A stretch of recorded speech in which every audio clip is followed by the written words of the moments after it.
CTV News with Angela Mackenzie. Good evening. Thank you for joining us. We're headed to Game 7. The Montreal Canadiens had the chance to advance tonight, but dropped the game at home in overtime, 1-0. And Kelly Gregg is live for us at the Bell Centre. Kelly, it was another close one. Yes, Angela, with how tight this series has been, we shouldn't be surprised that this one went to overtime. Every single game in this series has been decided by one goal. Here was tonight's. Here's a chance in front.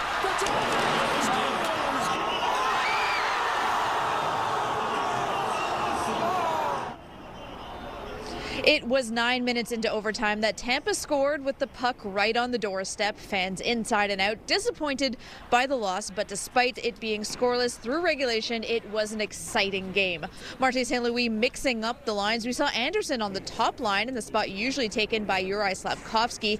Some odd saves by Montreal tonight, including one by forward Philip Danault on the goal line, and there was no shortage of chances.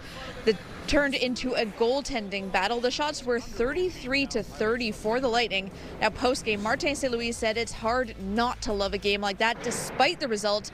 Here's what Nick Suzuki and Lane Hudson had to say as well. I don't know what else we could have done more other than put it in the net. So, we generated a ton of chances, 2-on-1s, looks at the net, power play. So, felt that honestly one of our better games of the whole series, and we lost. I mean, it's hard to close out a series, and I've never been in this position. A lot of guys haven't been in this position, so it would have been cool for sure at home, but we have a new chance to try to do it in Tampa. Now outside the Bell Centre, thousands gathered under the eye of a heavy police presence. The Montreal police said they were planning this for weeks. Now, we did hear one firework go off, but otherwise it was very calm with at least 100 officers in full riot gear watching the crowd disperse. Fans, though, while disappointed, knew just how entertaining tonight's game was. It was probably the best hockey game I've ever seen in my life. Back and forth, the shots were the same all night, back and forth, intense. There wasn't one boring minute in this hockey game. I wasn't surprised because it's been pretty even, the two teams, but I was hoping for the win. Were you surprised it went to overtime, that kind of thing? Well, no, they're super even teams. Exactly. Yeah. You guys going to be watching Game 7? For sure, guaranteed. And that Game 7 will be on Sunday night in Tampa Bay. The winner will go on to face the Buffalo Sabres, who advanced tonight. So now the best of 7, Angela, becomes a best of 1, winner take all, Sunday night. Back to you. That's gonna be a nail biter, Kelly. Thank you. That's Kelly Gregg live from the Bell Centre. Well, a Montreal man is suing Ferrari Quebec for more than $20 million. He suffered second and third degree burns after a car exploded at the luxury dealership 2 years ago. Maya Johnson spoke to him in an exclusive sit-down interview. Richard Papazian used to be an avid car enthusiast, but those days are over. I started to drive a little bit now. It just tires me out very, very quickly. And this is something that was a passion of yours? It was a passion of mine. I loved driving. I loved cars. It was a dream to buy a Ferrari, and it turned out to be a nightmare. On August 7th, 2024, a Ferrari Quebec salesman offered to take Papazian to the second floor of the dealership to show him a 2004 Ferrari 360 Pista Spider. The car belonged to multi-millionaire Quebec entrepreneur Luc Poirier. When it comes to Ferraris, it's often the sound of the engine that seduces potential buyers. Papazian says that's what the salesman wanted him to hear. I was on the passenger side of the vehicle, and I was standing waiting to hear the sound of the car. He attempted to start the car several times. And on the third or fourth attempt, the next thing I knew, I was engulfed in flames. Papazian was rushed to the CHUM burn unit with second and third degree burns to 56% of his body. The images taken at the hospital are graphic. CTV News has chosen to blur them. Papazian spent 4 weeks in a medically induced coma and another 4 months in hospital. I was on dialysis. I was having operations. I had 7 skin graft operations while I was in the hospital. I was on heavy medication also during that time. It was a very, very difficult time, but I tried to look positive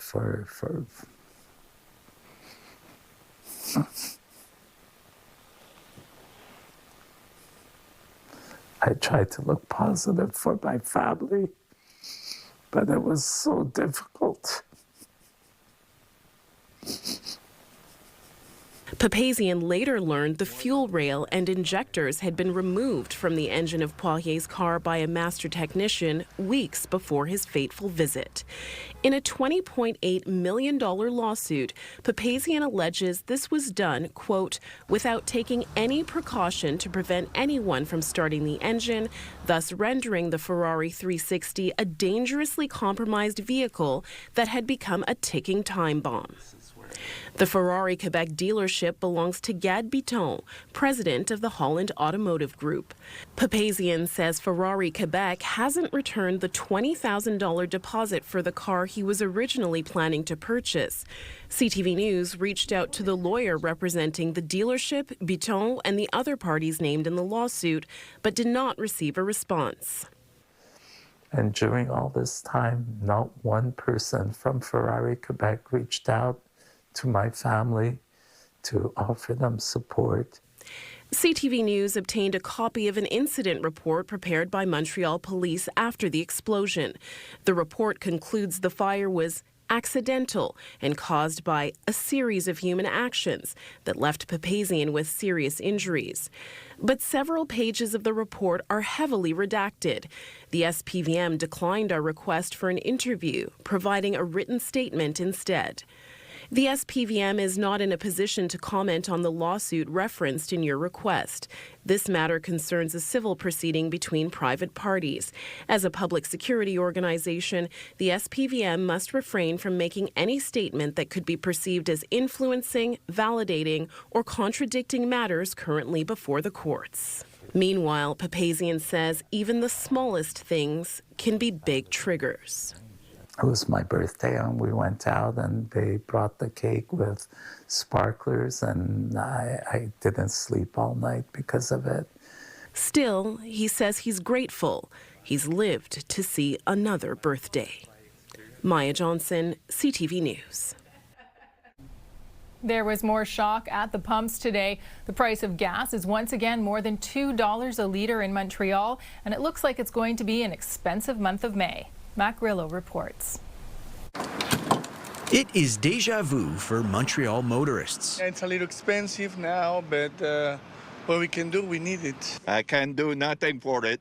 We have to pay, no matter what. Gas is back above $2 a litre in Greater Montreal after some relief following Ottawa's decision to suspend the fuel tax on gasoline and diesel. People filling up say the measure did little to help. There's nothing happening as far as any relief.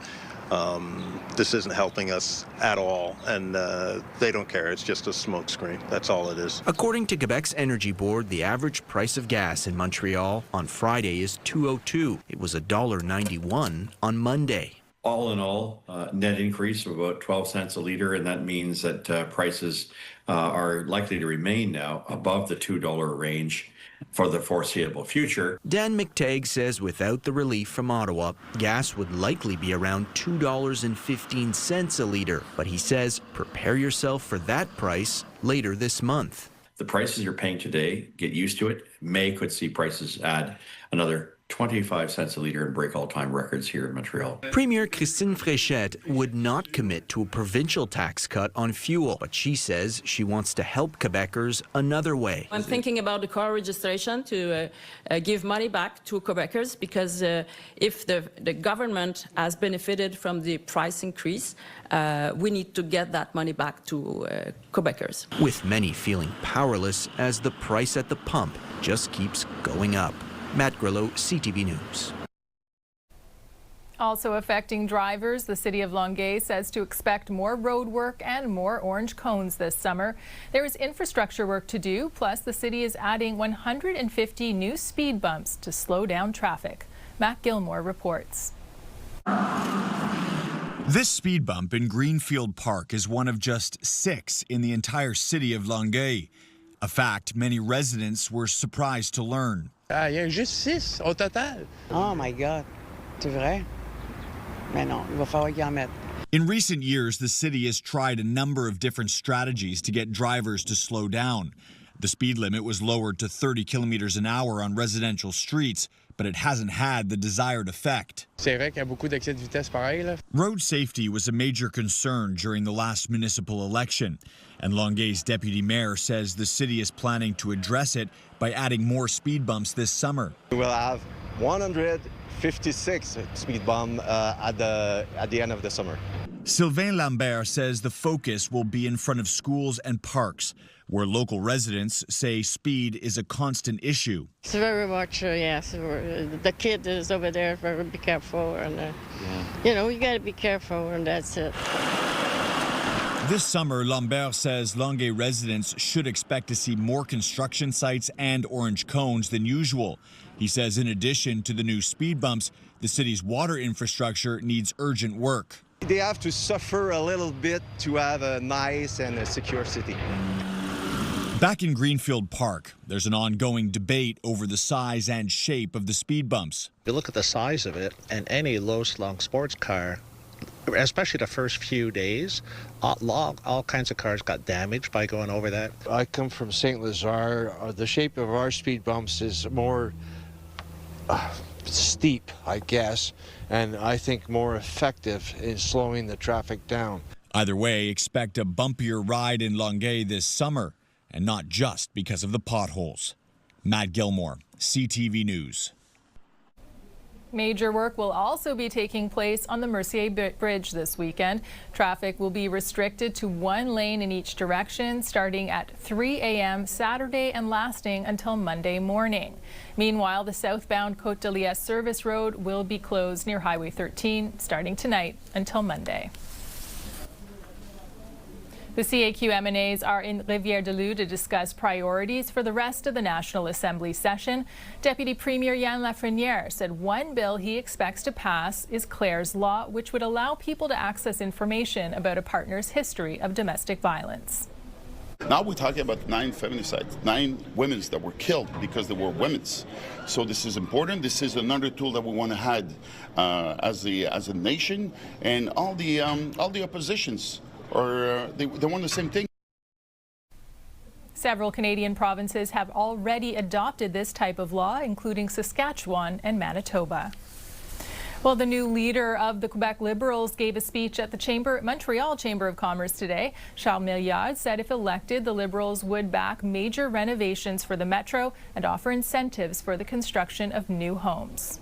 Well, we need to be ambitious about Quebec and about solving Quebecers' problems. And right now we are at a pace of close to 60,000 to 65,000 units per year. We need to go to 100,000. So that's the ambition that I'm proposing. And through the campaign, I will be proposing specific measures. The first one being a credit on the TVQ on new houses below $500,000. Milliard added that the Liberal Party has always traditionally supported the business community and he would reduce the fiscal load for small and medium businesses. The Chamber of Commerce plans to invite every provincial party leader to speak to the business community in the coming weeks. Orthopedic surgeons are raising concerns about their youngest patients. The number of children tearing their ACL every year in Quebec is now in the hundreds. Olivia O'Malley reports. This is a warm-up the Westmount High girls flag football team does before games and practice to avoid injuries. We have to warm up. If we show up late, we warm up. We always do our running. We always have to stretch. I just keep in mind that I have to stretch and warm up to avoid getting hurt. Doctors say the number of young athletes tearing their anterior cruciate ligament in the knee, also known as the ACL, is skyrocketing. The usually non-contact injury is often caused by sudden stops, jumping, or quick changes in direction. That's why sports like flag football, soccer, and skiing are considered high risk. I don't want to be overly dramatic, but I do use the word epidemic. That's more than double the number in the last 20 years. According to the Quebec Orthopedic Association, 388 people under 18 had ACL surgery last year alone. Doctors we spoke to say patients are getting younger. They're operating on athletes as young as 7 years old. It has to do with super specializing the kids, having them do only one sport, training them like they're little adults when they're not little adults yet. Specialists say they often treat teammates, leaving teams down a player or two for long periods of time. It's a year out of sport. Return to play is not guaranteed. Re-injury rates are sky high. And there are things that are so easy to do that we can do to decrease the injury rate, you know? Doctors are encouraging young athletes to do more strength and conditioning exercises. They say they can help prevent up to 70% of injuries. And the goal is to have a better movement control. So we work on trunk control, hamstring strength, glute strength. She says once or twice a week is a good start, in addition to a proper warm-up to prevent ACL tears. Olivia O'Malley, CTV News. The OQLF says most Montreal area businesses are following French language rules. After inspecting nearly 1,000 shops across major commercial streets, it found service in French was available in 98% of cases. The language office also looked at signage, receipts, and payment terminals. It says French was clearly predominant on most store signs, but about 1 in 4 businesses still had something to fix. It shows that businesses are making a real sustained effort to serve people in French and comply with signage rules. So what matters now is continuing to support businesses, support them. The OQLF says it responded to more than 10,000 complaints in the past year. Coming up, we have some ideas for your weekend plans. Download the CTV News app and stay on top of local stories as they unfold. Increasing number of abandoned buildings. Customize your feed and watch live wherever you are. CTVMontreal.ca, your home for news. Well, there's a lot happening over the next few days, and we have none other than Joe Blow's Chris Bumray to talk weekend entertainment. Hi, Chris. Hi, Angela. How are you? Good, thank you. So there's a new film in theaters. You wanted to talk about The Devil Wears Prada 2, but first, here's a clip from the movie. You are here to help us through our current scandal. Click, click, click, click, everywhere. But I did not hire you, and all I need to do is bide my time until you fail. Won't you take the train, dear? So, Chris, the film is getting mixed reviews. What is your take? Well, I liked it. You know, I mean, I think the reason that it's getting mixed reviews is it's been 20 years since the first movie, right? And the magazine industry, especially these big-time magazines like Vogue and Vanity Fair, have changed so much to the point that they're not kind of the media and culture-shaping juggernauts that they once were. And I think the movie does a good job acknowledging that with, you know, Miranda Priestley, Meryl Streep's character, knocked down a couple of notches.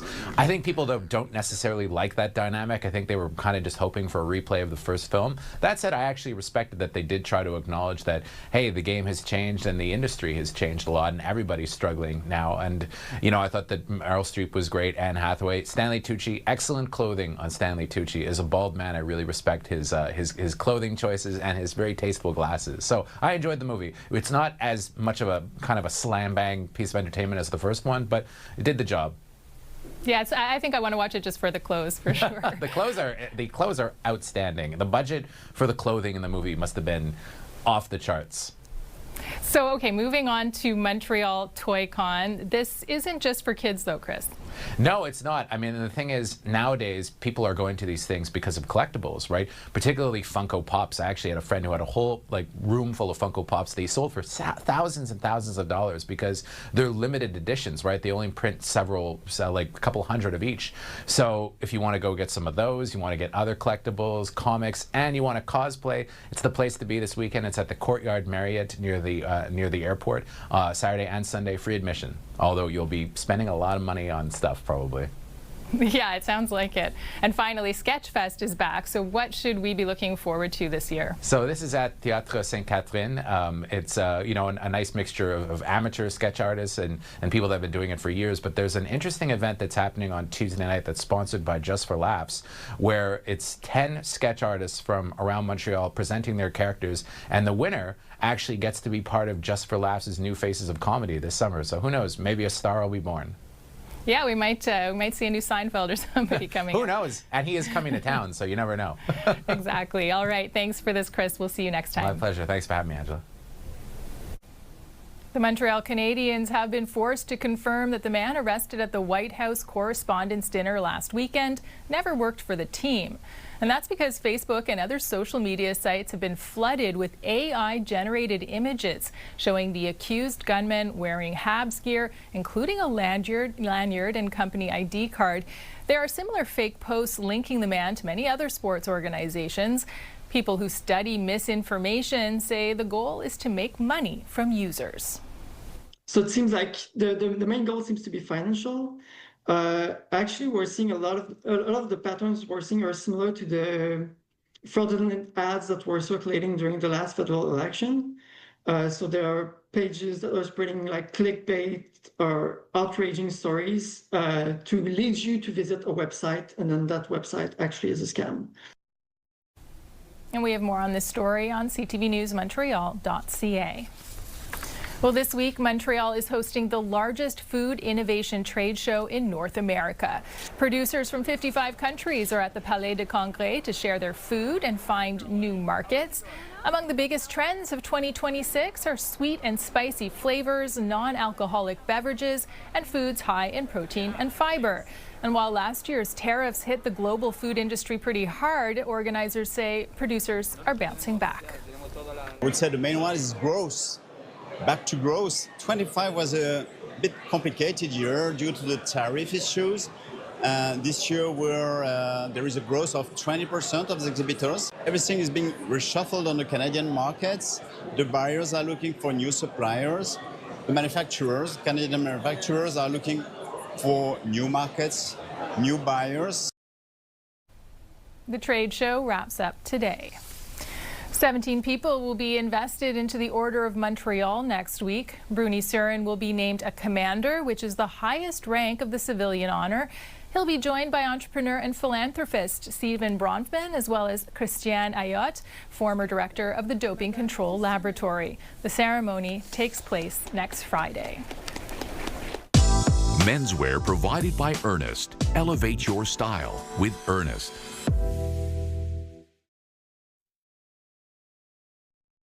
For breaking news and local news that matters to you, download the CTV News app right now by scanning the QR code on your screen using your smartphone. Or you can also go to our website, ctvnewsmontreal.ca. Weather brought to you by Gratian Scaff. Second pair is a gift event including designer frames. A second pair free for a limited time. Well, it was another below seasonal day, but it's hard to complain with the conditions that we had, really. Our expected high was sitting at 13 degrees, and we would normally expect to see closer to 16 at this time. But here's where the real exciting news comes in. With our sunset time, the sun is officially now setting after 8 p.m., and of course, that is a sure sign that summer is on its way. But getting to the weekend forecast for tonight, we're looking at a low of +2. That's along with mainly cloudy skies that we expect to shift over to full-on overcast skies by tomorrow afternoon. We're expecting to wake up to a temperature of 5 degrees, and then for tomorrow, our high is looking like a temperature of 12, along with a chance of showers coming in. So our futurecast is showing us these clouds coming over again from the southwest, and we are expecting to see these patches of showers in much of southern Quebec as of about 1 tomorrow afternoon. So keep that in mind. For the greater Montreal Montreal area, we're forecasting roughly 1 millimeter, so it should be on the lighter side. Then we do see those showers clearing out by 10 or 11 at night. For Sunday, good news, we are expecting a return to some sun and clouds, but you're going to want to be ready for next week because that is when we are seeing showers pretty well all week long. Starting off light on Monday with 1 millimeter, getting heavier toward the middle of the week with 11 to 10 from Tuesday to Thursday. So lots to keep in mind with our upcoming forecast. That's it for us. For the latest news, you can listen to the Joanne Bracas Show tomorrow morning at 6 or head to ctvnewsmontreal.ca. Have a good night and a great weekend, everyone. Take care.